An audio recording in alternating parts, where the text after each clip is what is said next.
Hello, my friends. Welcome to another Immune Boost Ministry Minute. I'm your host, Amanda Page Williams. Today's verse is in Luke 22, verses 19 through 20. I'm doing two versions, the New International and the ERV. And he took bread, gave thanks, and broke it. Gave it to them, saying, "This is my body given for you. Do this in remembrance of me." In the same way, after supper, he took the cup, saying, "This is the new covenant in my blood, which is poured out for you." In the ERV, then he took some bread and thanked God for it. He broke off some pieces, gave them to the apostles, and said, "This bread is my body that I am giving for you. Eat this to remember me." In the same way, after supper, Jesus took the cup of wine and said, "This wine represents the new agreement from God to his people.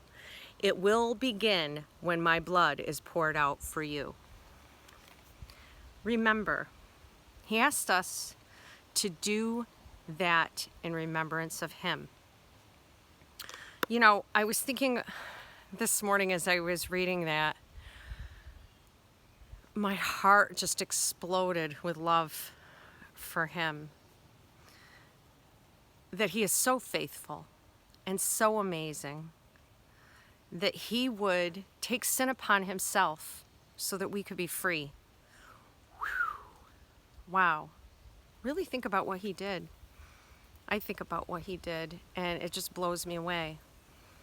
But I want to remember, and one of the ways that he has guided me and put inside of me to remember is journaling.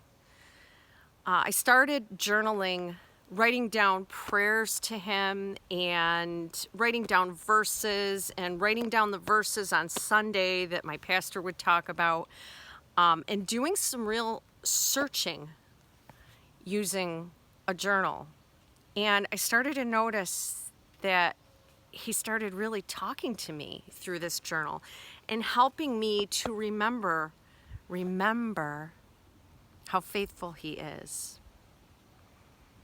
And as I look back on this journal, multiple journals now since May of last year, I'm just amazed to see this beautiful dance between him and I.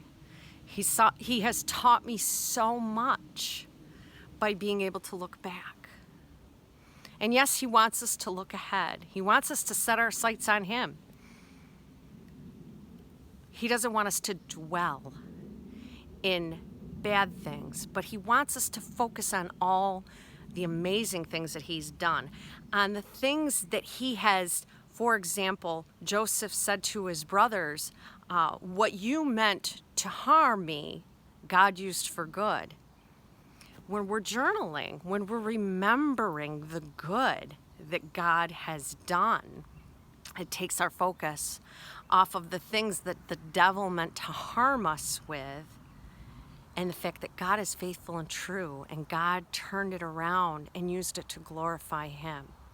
All we have to do is ask. When something looks challenging or scary ahead of us, all we have to do is ask, "God, I'm excited to see how you're going to use this for your kingdom, how you're going to turn this around so that my expectations aren't that of, oh no, what's about to happen? Instead, that my expectations are that of remembrance and knowing that you are faithful, and that my expectations are whatever your will, Father, not mine." What a perspective.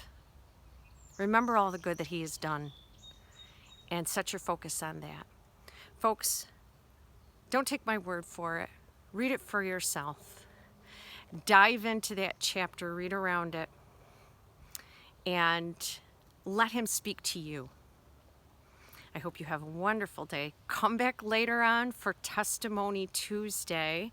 It's a good one. They're all good. All testimonies are meant to help us to understand that everybody is going through something and that God is exactly who he says he is. He is the great I am, amazing and true. Come back later for that, and hop on the YouTube channel. Please subscribe, hit the like button, make a comment. That really helps the algorithms so that other people will get a chance to view this and hopefully get something out of it. Have a great day.